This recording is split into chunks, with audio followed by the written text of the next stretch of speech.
Okay, so today's makeup is brought to you, of course, by Bloody Mary. We're going to be using mainly black and white colors.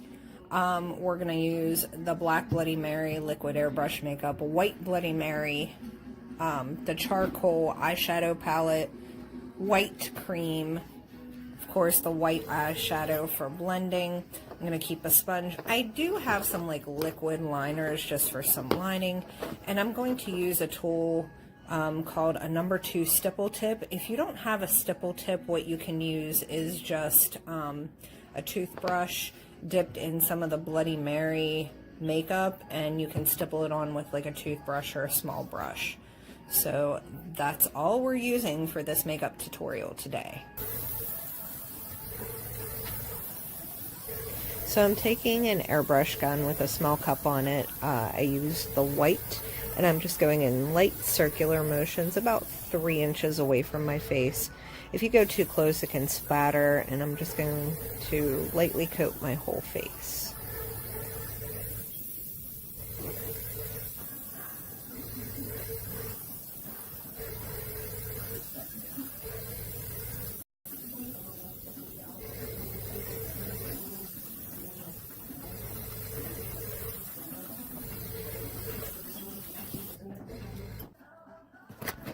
What I like to do is either go in with like a cream and a sponge over top just to eliminate any blotchiness, or sometimes, you know, when you have a little bit of a light wrinkle or dry skin, the airbrush can settle into those cracks and crevices. So I'm going in there with the cream makeup, or even like a pressed powder if you have oily skin, and just set the makeup.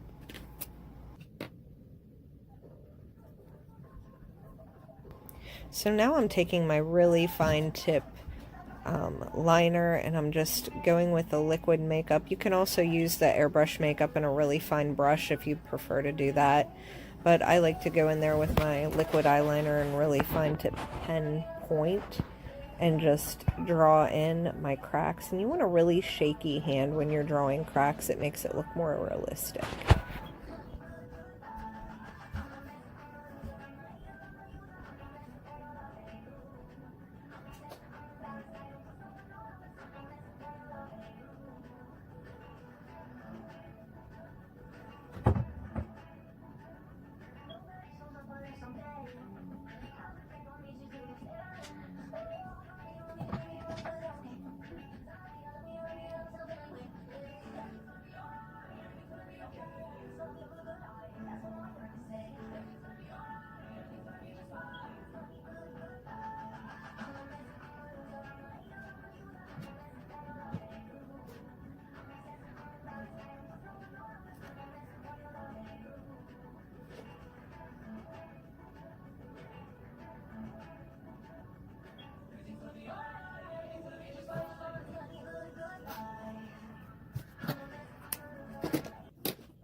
So what I'm doing now is just whiting out my lips, because I'm going to go back in and do shading and contouring next.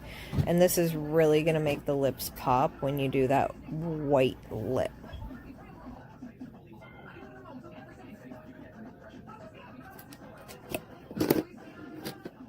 With a fine tip brush, what I'm going to also do is go in and just kind of do a little bit of highlighting with the white cream. I'm just going underneath the eye, on top of the eye, and I'm creating some dimension and blending with these techniques, just so I'm kind of layering and blending and layering and blending. And then what I'm going to do after that is take another fine tip brush, go in and highlight the cracks a little bit so they pop a little bit more. It's just a matter of just continuously tweaking and adding more highlights.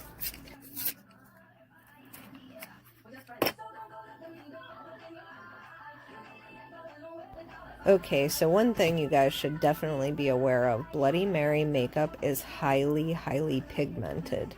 So if you're going to go and use the black shadow, I barely dusted the tip of my brush on it, and look how pigmented it is. So make sure you're blowing the brush off or tapping it off as you're applying, because if not, you're going to get a lot of pigment. And I didn't even dip my brush more than once at this point, because it's extremely pigmented.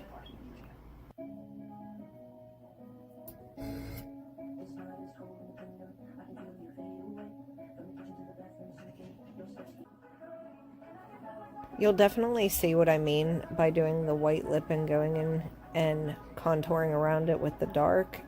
I love this technique for lips because it really does make it pop, doing the light lip with the dark contour, especially when you're doing a creepy makeup of any sort.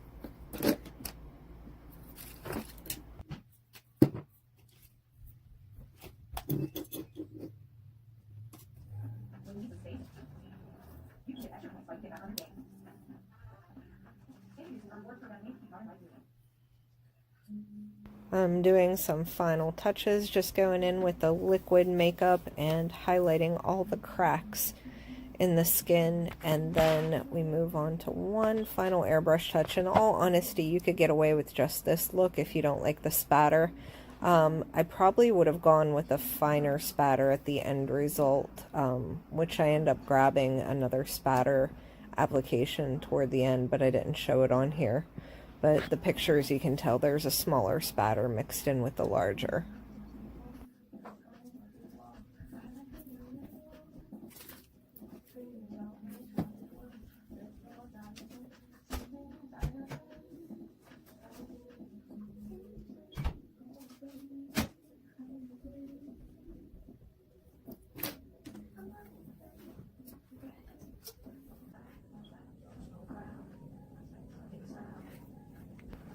So the spatter tips do come in different sizes. There's a 1, a 2, and a 3. I got mine from Pro Air Company. They sold them at the show that I went to. They really come in handy instead of using the toothbrush. But the toothbrush technique works quite as well. As you can see, it put a pretty heavy spatter on. I probably would have done a number 3 to start with. But I did, like right before I went to shoot pictures, go back in with a little bit of a finer spatter and a little bit more of a dusting all over, just to give a final look.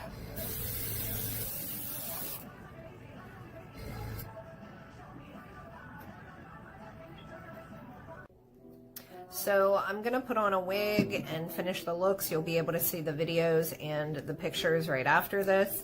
But this is pretty much the finished makeup. I might tweak it a wee little bit, add a little bit more highlights. But basically all we used in the Bloody Mary makeup line was black and white liquid, white cream, black shadow powder, and the white powder. I think I dropped it, but it's okay. And a black liquid liner. So, and you don't really even need the black liquid liner. You could use a fine tip brush with just this if you don't have that. Super simple makeup. It took me literally 15 minutes. You can use this as a doll look. You could use it as just a creepy haunt makeup. You can tweak it and adjust it. If you'd like it without the spots, you can use it just as a creepy makeup by itself. Or a stone makeup, of course, which is pretty much what I'm going to do with it. So I hope you enjoyed the tutorial. This look was brought to you by Blooms FX and Design and sponsored by Bloody Mary Makeup to Die For. If you like these products and how they look, you can go to dearbloodymary.com to order your makeup. Also, she will be at Trans World Haunters Convention as well as Midwest Haunters Convention, and you can go to her booth and purchase these at a great discount price. I believe she's at booth 223 at the Haunters Convention. I may be wrong, but you can check that out when you go to Makeup Alley in Trans World, St. Louis, Missouri, March 22nd through the 24th. I will be there myself. I can't wait. I'm counting the days. Hope to see you there. And please consider subscribing to my page by clicking subscribe right below. Leave any comments or questions, or if you'd like more great information or personal classes for yourself or your haunt, go to bloomsfx.com on Facebook, bloomsfxanddesign.com. So I really appreciate you guys watching. Thank you.